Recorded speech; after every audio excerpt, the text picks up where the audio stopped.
مراتي وصاحبتها اتفقوا عليا، وبدل ما كانش بيكفيني ست واحدة ما بقيتش عارف اعمل اي حاجة. انا شخص متزوج بقالي اكتر من 15 سنة، وطبعا بدأت احس بعلاقتي مع مراتي ان بدأ يدخل فيها البرود.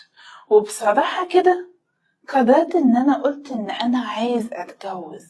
ايوه، اتجوز واحدة تانية، لاني مراتي خلاص بقت شايفة ان هي تعيش لبيتها وللعيال وبس، واني انا وفي الاخر ابقى اخر اولوياتها واهتمامها عموما. وفعلا بقت مهملة جدا فيا. في نفس الوقت بقيت على جانب تاني بحاول اشوف واحدة اني انا اتجوزها. وفعلا ظهرت قدامي بنت كانت واحدة جميلة جدا، وقد ايه كانت مهتمية بنفسها، وكانت ايه على سنكة 10.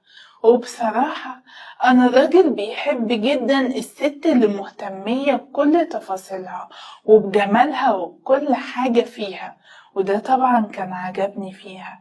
بدأنا إن أنا وهي نتكلم، وبدأنا نتكلم كتير جدا جدا، وتعرفنا على بعض فترة. وبعديها لقيتها بتقولي أنا مش عارفة هو غلط ولا صح، بس بصراحة كده أنا حبيتك. أنا بصراحة كنت عاجبني جدا جرأتها، وإن هي جريئة كده وبتقول أي حاجة تخطر على بالها، مش بتخبي وتتكسف. ساعتها قلت لها أنا كمان حبيتك جدا، وحبيت طريقتك وأسلوبك، وإنتي فعلا إنسانة مميزة قوي. وفعلا من هنا بدأنا إن إحنا علاقتنا تتجه اتجاه تاني خالص. بقينا على طول بنتكلم يوميا في أغلب أوقاتي اللي بكون فيها فاضي، وحتى لو مش فاضي ببقى بفضلها نفسي.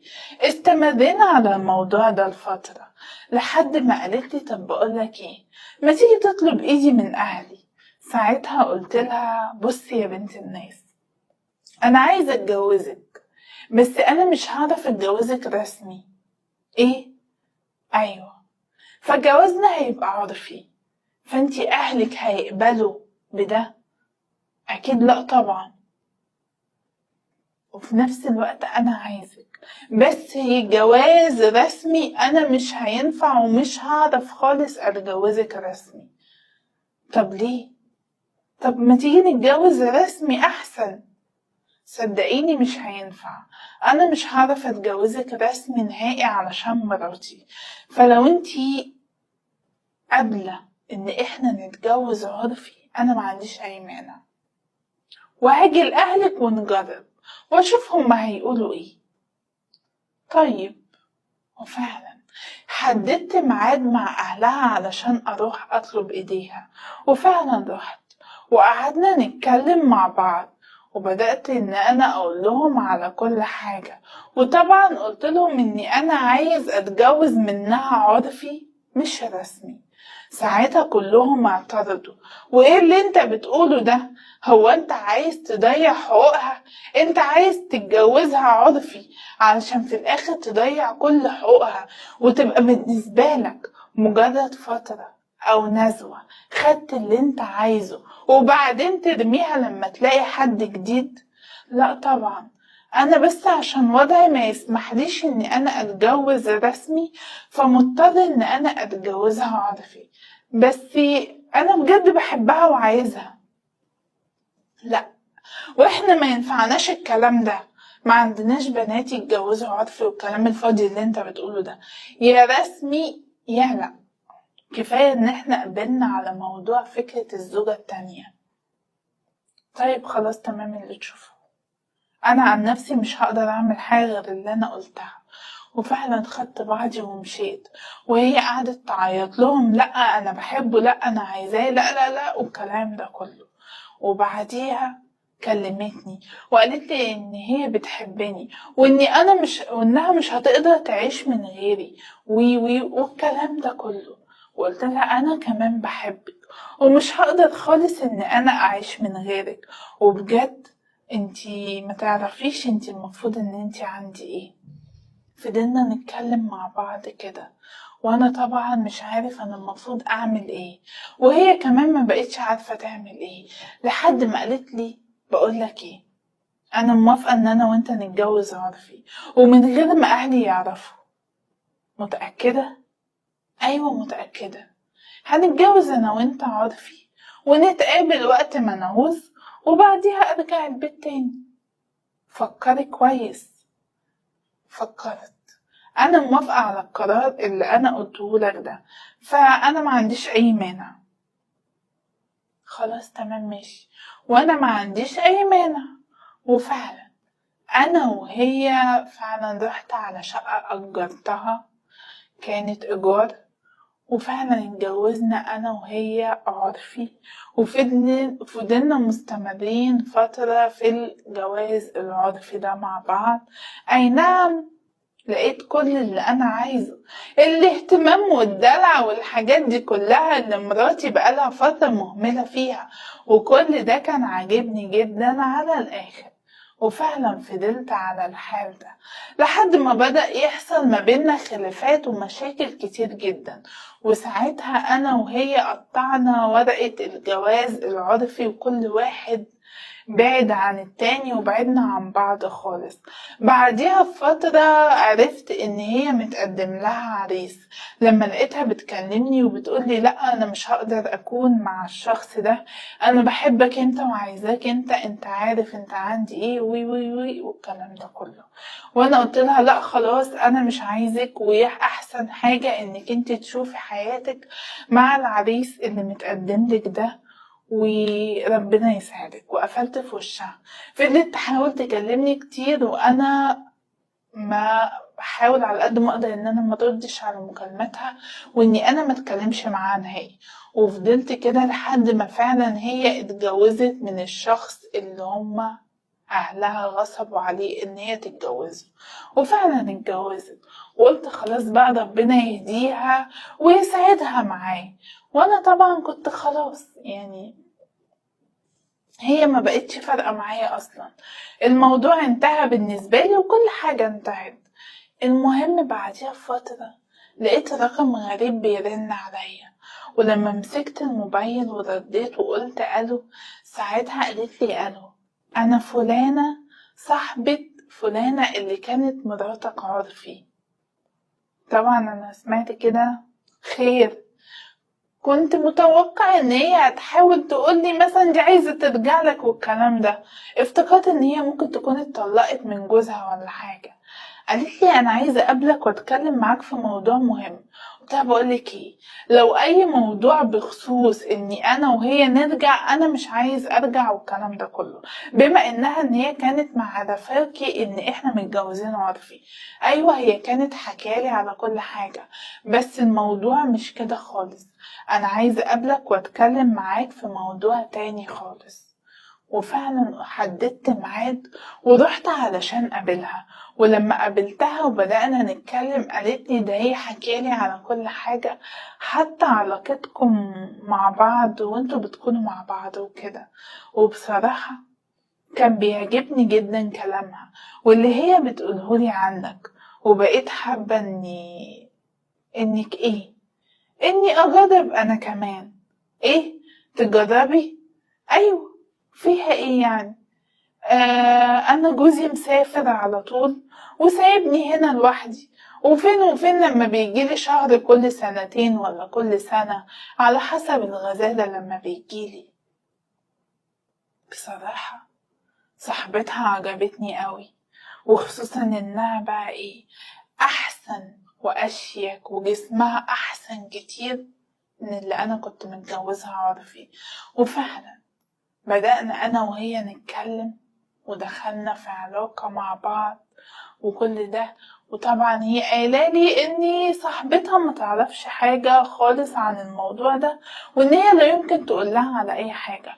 وفضلنا مستمرين انا وهي مع بعض في علاقتنا سوا دي، لحد ما التانية برضه بدأت تحاول تعوز ان هي ترجع لي، وبقت محاولات كتير جدا. وصاحبتها دي قلت لها تقول لها اني انا مش هرجع ومش عايز خالص اني انا ارجع لها. وفعلا قالت لا، هو ما ينفعش يسيبني والكلام ده كله، هو لازم يرجع لي، انا هتطلق من جوزي ونرجع نتجوز انا وهو عرفي، انا بحبه الكلام ده.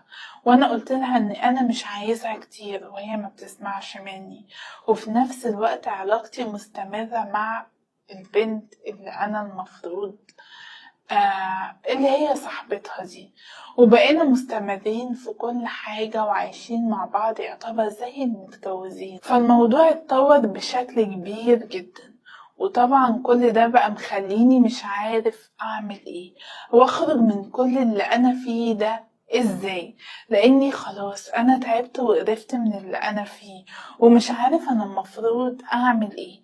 ارجوكم قولولي اعمل ايه.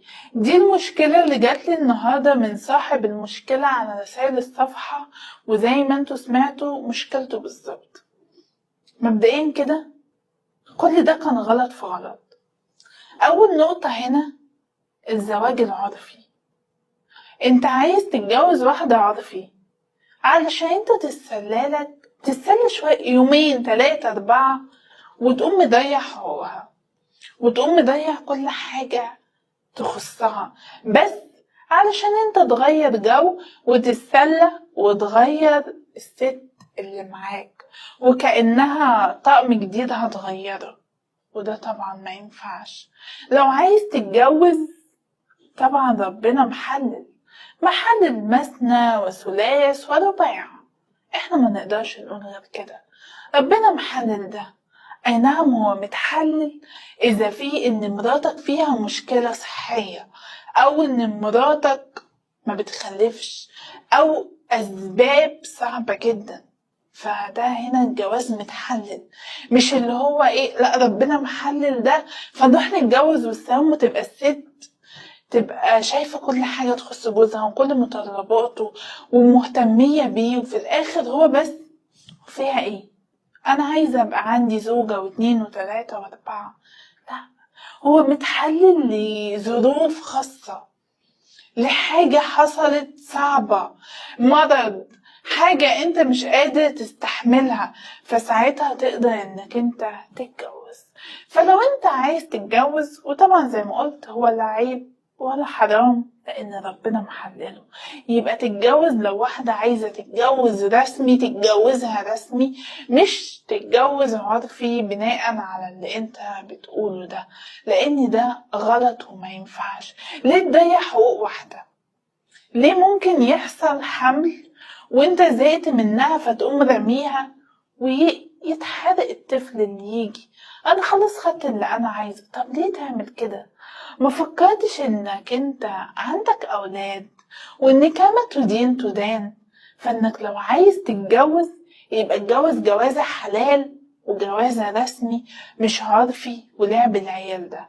وتاني حاجة، ابعد عن صاحبة البنت اللي انت كنت متجوزها دي، لانها هتخرب لك حياتك كلها، وخصوصا ان كل ده طبعا ما ينفعش لانك انت ماشي معاها في طريق الزنا واللي هو طريق الحرام، وانت عارف الزاني بيبقى نهايته ايه، والست الزانية برضه بتبقى نهايتها ايه.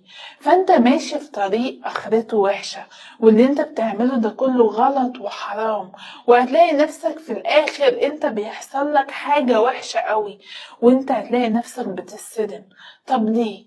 غير رقمك واقفل الصفحة دي نهائي وابعد عن كل ده، ويخليك مع مراتك احسن، وابعد عن كل حاجة حرام. استغفر ربنا وتوب من كل قلبك بجد، وانك انت تعوز تتغير، لانك اللي انت عملته دي اسمها زنا، لانها هي ست متجوزة وانت راجل متجوز، يعني انتوا كده للأسف دي حاجة بشعة.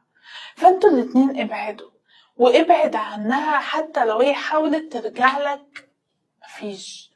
اقفل كل حاجة هي تعرفها عنك، الايميل بتاعك لو تعرفه اقفله وافتح واحد جديد، رقمك، اي حاجة هتوصلك بيها اقفلها علشان كده تبقى قطعت من ناحية اللي انت اللي كنت متجوزها عاطفي دي علشان تعيش حياتها مع جوزها مرتاحة، طالما انت مش حابب ترجع لها.